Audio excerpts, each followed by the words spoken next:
आज सुनिए प्रवासी कहानियों की श्रृंखला में ज़किया ज़ुबैरी जी की लिखी हुई कहानी बेचारी इडियट। प्रवासी लेखकों में ब्रिटेन की लेखिका ज़किया ज़ुबैरी का व्यक्तित्व बहुत प्रभावशाली है तथा विश्व की बहुत सी महिलाओं के लिए प्रेरणा स्रोत है। राजनीति और लेखन दो विरोधाभासों को साथ लेकर वो चलती हैं। हिंदी जगत में यही माना जाता है कि लेखक को सरकार के विरोध में खड़ा रहना चाहिए और ज़किया जी लंदन के बार्नेट चुनाव क्षेत्र से लेबर पार्टी की निर्वाचित काउंसलर हैं और यहाँ लोकल गवर्नमेंट के चलाने में ज़किया जी सहयोग देती हैं। वे अब तक 4 बार चुनाव जीत चुकी हैं। बार्नेट में ज़किया ज़ुबैरी पहली महिला मुस्लिम काउंसलर हैं। एक यूरोपीय देश में भारतीय उपमहाद्वीप की मुस्लिम महिला के लिए राजनीति में आना और लेखन से जुड़े रहना दोनों ही उनकी बहुत ही महत्वपूर्ण और महान उपलब्धियां हैं। प्रस्तुत है उनकी कहानी बेचारी इडियट, मेरी ज़ुबानी। मैं हूँ सीमा सिंह। लाल, पीली और नीली रोशनियाँ, गोल गोल छोटे बड़े रंगीन शीशे के चहुं ओर लटकते हुए कुमकुमे, कमरे में बैठे सभी पुरुषों और महिलाओं के जीवट ठहाके और उनके कपड़ों में बस 2 ही रंग मुख्य रूप से उभरते दिखाई दे रहे थे, लाल और काला। औरतों के लाल ब्लाउज़, तिकोने नीचे कट वाले गले जो औरतों के औरत होने की भरपूर गवाही दे रहे थे, कूल्हों पर फंसी हुई स्कर्ट, बस लाल और काले ड्रेस, पुरुषों के काले सूट जो कि खुशी और गम दोनों अवसरों पर पहन लिए जाते हैं, गले से लटकी लाल धारीदार या सादी लाल सपाट टाइयाँ बिल्कुल रेणुका के जीवन की भांति सपाट। जिम मार्शल अपने चहेते ग्रुप के साथ घिरा बैठा था। रेड वाइन, वाइट वाइन और उकड़ू बैठा छोटा मोटा सा विस्की ऑन द रॉक्स का आधा खाली ग्लास जिम के सामने पड़ा हुआ था। उसके चेहरे का सफ़ेद रंग लाल हो गया था और सर्दियों में पसीने के कतरे मुंह पर उभर रहे थे। अर्थशास्त्र और राजनीति के दांव पेंच, इलेक्शन जीतने के उपाय के घोर विवाद चल रहे थे। जिम की आवाज़ में आत्मविश्वास झलक रहा था क्योंकि सांसद का चुनाव हारने के बाद वो अभी अभी लंदन असेंबली का इलेक्शन जीतकर आया था। विरोधी पार्टी के बड़े नामी काउंसलर को हराया था और अब फिर से एमपी का इलेक्शन लड़ने का प्लान बना रहा था। संगीत की आवाज़ मंद पड़ गई थी जिम की आवाज़ के सामने। जिम आकाश का पंछी बना ऊंचे आसमानों में तैरता हुआ सबको ऊपर से नीचे देख रहा था, पर उसकी दृष्टि के दायरे में रेणुका कहीं नहीं फिट हो पा रही थी। रेणुका अपनी ओर से सज धज कर बिजली गिराने को तैयार होकर आई थी। मखमल का लाल कोट पहने, बालों को ऊंचा करके बांधे और एक लाल गुलाब बालों में सजाकर जिसका लाल रंग उसकी लाल लिपस्टिक से मैच कर रहा था, वो कमरे में आते ही ठिठक गई। होटल का ये कमरा इतना सजा सजाया कार्यकर्ताओं, काउंसलरों एवं मेंबर्स से खचाखच भरा हुआ था। कमरा भरा हुआ था पर रेणुका अपने को खाली सा महसूस करने लगी। ये सारी सजावट, ये तमाम जगमगाहट उसकी सहायता के बगैर हो कैसे गई? उसको भनक भी नहीं पड़ी और ये सब हो गया। पहले तो जिम उसकी सलाह के बिना कुछ भी नहीं करता था। दरअसल जिम के सभी कामों को केवल रेणुका ही अंजाम देती थी। इतना बड़ा काम ना तो उसकी कोई सहायता मांगी और ना ही कोई बात की। वो तो जिम की रग रेशे से वाकिफ़ थी। जिम की भलाई का ध्यान रखते हुए कैंपेनिंग की तैयारी करना और सबको आदेश देना कि कौन किस टीम में होगा और किस सड़क पर जाना है, क्रिसमस की पार्टी में कितने लोग आएंगे, कौन विशेष अतिथि बनेगा, ये सब निर्णय तो वही लिया करती थी। जिम के चुनाव में हुई हार के बाद जैसे वो जिम को भी हार चुकी थी, वो दबाव सा महसूस करने लगी थी। आज वो सब कुछ हो गया जिसके बारे में वो सोच भी नहीं सकती थी। फिर भी उसने अपने आप को संभालते हुए गर्दन ऊंची की और जिम के निकट पहुंच गई। जिम की एक तरफ उसकी पार्टनर बैठी थी तो दूसरी तरफ पार्टी की राष्ट्रीय सचिव। वो पार्टी सचिव के साथ बातचीत में मशगूल था। हारी हुई रेणुका ने कहा, हेलो जिम, कैसे हो? जिम ने केवल शिष्टाचार निभाते हुए कहा, हेलो रेणुका, बहुत दिनों बाद दिखाई दी हो, सब ठीक है? और वो वापस पार्टी सचिव की ओर मुड़ गया। गीली आंखें लिए रेणुका वहाँ से वापस मुड़ चली। एक वो भी जमाना था जब सबके बैठने का क्रम रेणुका तय किया करती थी। आज उसे स्वयं नहीं पता था कि उसे बैठना कहाँ है। वक्त कितनी तेजी से बदल जाता है। तेजी जिम के व्यक्तित्व का एक अटूट हिस्सा है। रेणुका को याद है कि जिम कैंपेनिंग के दौरान बहुत तेज चलता था, लगभग दौड़ने लगता था। उस दिन भी वो इतना ही तेज चल रहा था। रेणुका लगभग दौड़ ही रही थी उसको पकड़ने के लिए, पर उस तक पहुंचना असंभव लग रहा था। दौड़ते दौड़ते चिल्ला चिल्ला कर सवाल करती जाती थी कि अब किस सड़क पर कैंपेनिंग करने जाना है। यही प्रश्न पीटर उसे बार बार बगैर दौड़े पूछ रहा था कि अब किस सड़क पर कैंपेनिंग के लिए पूरी टीम को ले चलूं। जिम मार्शल हर शनिवार और रविवार को कैंपेनिंग रख लेता। बाल बच्चे तो थे नहीं जिनकी कोई जिम्मेदारी होती।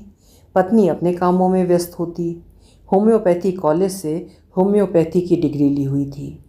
जो कलाएं हमारे यहाँ से दम तोड़ चुकी हैं वो अभी ब्रिटेन में जीवित हैं।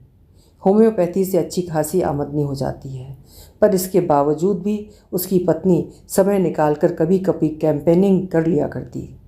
किंतु दूसरे एक्टिविस्ट आनाकानी करते, छुट्टी के दिन घर घर दरवाज़ा खटखटाने से। जिम मार्शल बिगड़ जाता कि रेणुका उसके लिए दूसरों को क्यों नहीं मना लेती। हर राजनीतिक पार्टी का दारोमदार बहुत कुछ उसके कार्यकर्ताओं पर ही निर्भर होता है। जितने सक्रिय, मेहनती और पार्टी के अकीदत रखने वाले कार्यकर्ता होते हैं, उतनी ही पार्टी लोकप्रिय बनती है।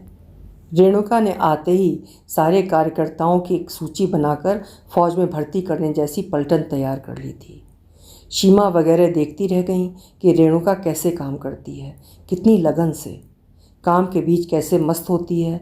नाक को सिकोड़कर उसके ऊपरी हिस्से पर बड़ी बड़ी चुनन और उसी से लगी माथे पर खड़ी खड़ी मोटी मोटी लाइनें। कभी नाक को फुला लेती तो कभी पिचका देती, पर साफ पता लगता कि भीतर कोई योजना बन रही है जो कि फ़ौरन कागज़ पर उतर आएगी और उसके अनुसार सबको सक्रिय सड़क पर घर घर भागना पड़ेगा। एक धुन रहती रेणुका को कि जैसे भी हो जिम का काम पूरा हो जाए, अधिक से अधिक वोटर्स की शनाख्त हो जाए और 4 वर्षों के बाद फिर से जिम मार्शल ही एमपी बने। चाहते तो सभी यही थे, पर रेणुका की तरह किसी ने जान की बाजी नहीं लगाई हुई थी। जब तक रेणुका ऑफिस नहीं आती तो सबकी बातों का विषय वही होती। कोई तो आंख मारकर उसकी बात करता, तो कोई होठों पर हल्की सी मुस्कुराहट जमाकर, और तो कोई भौंडे अंदाज में आवाज़ कसकर। जैसे ही वो आ जाती तो सब उसी से बातें करने लगते, ऐसे जैसे कि इतनी देर से खामोश बैठे हों उसकी प्रतीक्षा में और उससे बातें करने को बेचैन या राजनीतिक चर्चा में व्यस्त हों।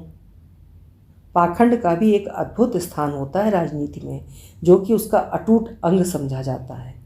झूठ बोलना भी बुरा नहीं समझा जाता। झूठ बोलकर कोई काम कर जाना राजनीति की दुनिया में स्पिन कहलाता है।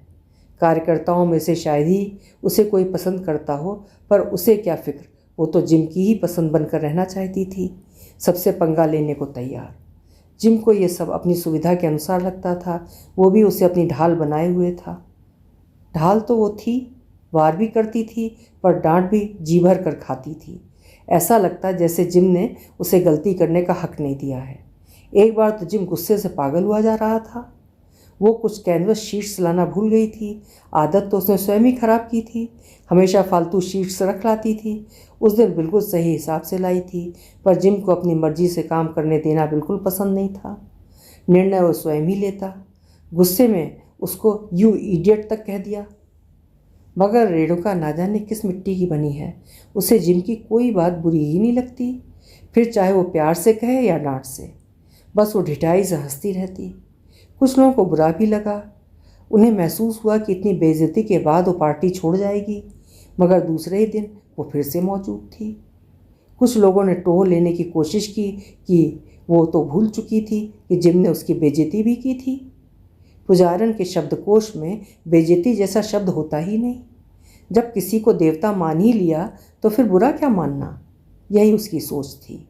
अगस्त की छुट्टियों के बाद की पहली कैंपेनिंग थी। वो हमेशा की तरह जिम जिम करती उसके आगे पीछे भाग रही थी, मगर आज वो पीछे मुड़कर देखे बगैर ही यस रेणुका कहता जाता और भागता जाता। जब उसने तीसरी बार आवाज़ दी तो जोर से शटअप की गूंज चारों ओर फैल गई और सड़क बदलने का समय आ गया। सब चुप थे, कोई भी तैयार नहीं था शटअप सुनने को। सभी बहुत सतर्क चल रहे थे, जैसे बस भागने वाले हों।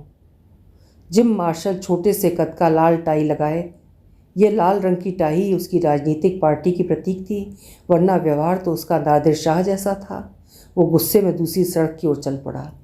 सड़क के बीचों बीच आइलैंड था, टकरा कर गिरते गिरते बचा, परंतु रेणुका उसे संभालने के लिए वहाँ पहुँच चुकी थी। संभालना तो सभी चाहते थे, पर रेणुका ने जिम मार्शल और दूसरे कार्यकर्ताओं के बीच ऐसी दीवार खींच दी थी कि उसको फलांगना संभव नहीं था। कोशिश सभी करते, पर रेणुका बीच में आ जाती। एमपी से निकटता कौन नहीं चाहता। सीमा तो सब कुछ करते करते पीछे धकेलती गई थी। सीमा पुजारन नहीं, कुछ और बनने आई थी। वो असली सोशलिस्ट सोच की थी। इलेक्शन लड़कर लोकल सरकार में काम के द्वारा लोगों की सहायता करना चाहती थी, पर रेणुका ने तो सब मटियामेट कर दिया था। जब से रेणुका आई थी सारे कामों पर धरना देकर बैठ गई थी। चिढ़ते तो सभी थे उससे, पर जिम मार्शल से डरते भी थे। उसका काम करने का मतलब था डांट डपट बेइज्जती। छोटा सा दफ्तर जो कि पार्टी के दबदबे वाले क्षेत्र में ही था, जहां अधिकतर वोट इसी पार्टी को मिलते थे। दफ्तर इतना छोटा था कि चाय बनाने का छोटा सा कोना टॉयलेट के बगल में बनाना पड़ा था। सीमा कभी भी वहाँ की चाय न पीती, उसको घिन आती वहाँ चाय बनाने में। रेणुका ने आते ही वो कोना भी सजा दिया और जिम के लिए अलग से चाय का मग और गिलास लाकर रख दिया। किंतु जिम ना तो वहाँ की चाय पीता और ना ही पानी। पानी भी मिनरल वाटर की बोतल से सीधे मुंह लगाकर ही पी लेता। जब उसको प्यास लगती थी तो अपने पुराने चमड़े के बैग से, जैसा पुराने दिनों के डाकिया लेकर आया करते थे, जिसमें 10 खाने होते और हर खाने में शायद हर घर की कहानी होती या बादामी रंग के पोस्ट कार्ड। जिम मार्शल के बैग के हर खाने में शायद रेणुका के लिए डांट, फटकार और गालियाँ होती। जब से रेणुका आई थी उसने एक छोटी सी मेज और फोल्डिंग कुर्सी लाकर एक कोना जिम के लिए सेट कर दिया था। दूसरों के लिए जगह और तंग हो गई थी, पर इससे क्या, उसका भगवान तो कोने में सजा दिया गया था। उसी पर पानी की प्लास्टिक की पारदर्शी हल्के से नीले रंग की बोतल भी रख दी थी। गहरे नीले रंग का ढक्कन सील लगी होने के कारण जरा कठिनाई से खुलता। जिम बोतल उठाता ही था कि रेणुका दौड़कर पहुंच जाती और बोतल की सील खुद तोड़ती। सील सख्त होती, इसलिए ढक्कन पर इतनी ताकत लगाती कि हाथ के साथ साथ पूरा शरीर भी ऐंठ जाता। बोतल की सील टूटने की आवाज़ आती। पानी गट गट करता ग्लास में गिरता। ग्लास को एक हाथ में उठाकर दूसरा हाथ भी नीचे लगाकर झुककर अपने भगवान को समर्पित कर देती। जिम पेपर पर नज़रें गड़ाए पानी का ग्लास ऐसे हाथ में लेता जैसे बड़ा एहसान कर रहा हो, पानी का गिलास पकड़कर। प्यास तो सभी को लगी होती, मगर उनके पास प्यास बुझाने वाली रेणुका नहीं होती। जिम पानी पीता तो गट गट की आवाज़ नहीं आती, खामोशी से पानी सूत लेता। आसपास लोगों को एहसास भी नहीं होता कि पानी पी रहा है। ब्रिटेन के वासी हर काम खामोशी से बिना आवाज़ किए कर डालते हैं। भारत में भी तो खामोशी से आ गए थे और लगभग 200 साल तक खामोशी ही से अंदर से खोखला करते रहे, फिर भी टिके रहे। ऐसे ही चाय, पानी, शराब सब बिना आवाज़ के पी जाते हैं, गुस्सा भी। पर इनका मानना होता है कि don't get angry, get even, यानी कि गुस्सा कभी ना करो, बस बदला ले लो। कुछ देशों में कुछ लोग चाय को भी प्लेट में डालकर ऐसे सुड़कते हैं कि आसपास सबको पता चल जाता है कि पड़ोस में क्या हो रहा है। चुनाव के दिनों में भी ये लोग आवाज़ नहीं निकालते। कहीं ना लाउड स्पीकर होता है, ना ही सड़क पर चिल्ला चिल्ला कर भाषण देकर अपना मुद्दा बयान किया जाता है। झूठे वादे ना करें तो जीत कैसे होगी। जो जितना बड़ा झूठ बोल ले और वो झूठ ना लगे तो वही झूठा सच होता है, और इसी बात पर सत्ता बदल जाती है। रेणुका के लिए झूठ का शब्द जिम ने रिजर्व कर लिया था। हर बात पर यू आर लाइंग कह देता। वो हंसते हुए कहती, no gym, I am not. पर इसी झूठ के सहारे तमाम साथियों को पीछे धक्का दे चुकी थी। रेणुका, क्या हम चलने के लिए तैयार हैं? यस जिम, हम तैयार हैं। पोस्टल वोट्स के फॉर्म्स रख लिए? हाँ जिम। क्या काफ़ी लोगों के नामों की लिस्टें रख ली हैं? Yes gym. ऑफिस में सुनने वाले परेशान होते थे कि ये सारे काम रेणुका कैसे पहले से ही करके रख लेती है। वे कहते, अगर रेणुका जिम के साथ रह गई तो अगली बार फिर से जिम जीत जाएगा। रेणुका की भी यही तमन्ना थी कि जिम फिर से जीत जाए। पहले तो इसलिए जीत गया था कि दूसरी पार्टी का एमपी ही नकारा था। दूसरी बार जो भी जिम के विरोध में खड़ा किया गया टिक न सका। जिम मार्शल की जीत रेणुका की जीत होती, कितना खुश होती, केक और मिठाई बांटती, फूल निछावर करती। चौथे इलेक्शन की तैयारियां जोरों पर थीं। तैयारियां तो हमेशा ही जोरों पर होती हैं, मगर इस बार जीतने के मामले में कुछ शंकाएं जताई जा रही थीं। समस्या कुछ गंभीर सी लग रही थी। रेणुका के होते किसकी हिम्मत हो सकती है जो जिम को नीचा दिखा सके? वो चिंतित थी। जब जिम मार्शल पर अधिकांश कागज का गलत इस्तेमाल करने का आरोप लगाया गया था, सबसे बार बार सफाई दे रही थी कि जिम तो अपने वासियों को पत्र लिखता है, तो इस पर क्यों ये आरोप लगाया जा रहा है? जिम से बढ़कर ईमानदार तो कोई और एमपी है ही नहीं। जिम तो समय के मामले में भी कितना सतर्क है। वो अपने काम को जितना समय देता है और कोई मिनिस्टर या एमपी नहीं देता। दूसरे सांसदों पर तो एक और घर बना लेने का आरोप लगाया गया है कि उन्होंने ये सूचना सार्वजनिक नहीं की, पर जिम उन लोगों के मुकाबले में तो साफ सुथरा है। रेणुका जिम के साथ उसके घर नहीं जाती, पर उसकी देखभाल घर गए बिना ही इतनी कर देती कि उसको घर जाने की आवश्यकता थी ही नहीं। काम से सीधी जिम के ऑफिस आ जाती। कभी कभी उसका पति मालूम करने आ जाता कि वो ठीक ठाक है, या हो सकता है उसको रेणुका का यहाँ इतना लंबे बैठे रहना परेशान करता हो। रेणुका को क्या परवाह, एमपी के सामने पति जैसी निकृष्ट चीज़ की भला क्या मजाल। मई के पहले सप्ताह में चुनाव हुए और जिम थोड़े से वोट से हार गया। रेणुका मचल गई कि मैं फिर से गिनती करवाऊंगी। ये संभव नहीं कि जिम हार जाए। जिम मना करता रहा, पर वो ना मानी। दोबारा गिनती हुई। इस बारी मालूम हुआ कि वो एक और अधिक वोट से हारा था। रेणुका जोर जोर से रोने लगी, बड़बड़ाती भी जाती थी कि यह असंभव है, ऐसा हो ही नहीं सकता। जिम हार नहीं सकता, जिम कभी नहीं हार सकता, वो केवल हरा सकता है। उसको जिम ने कंधे से पकड़कर समझाना चाहा और उसकी तो हिचकियां बंधी हुई थीं।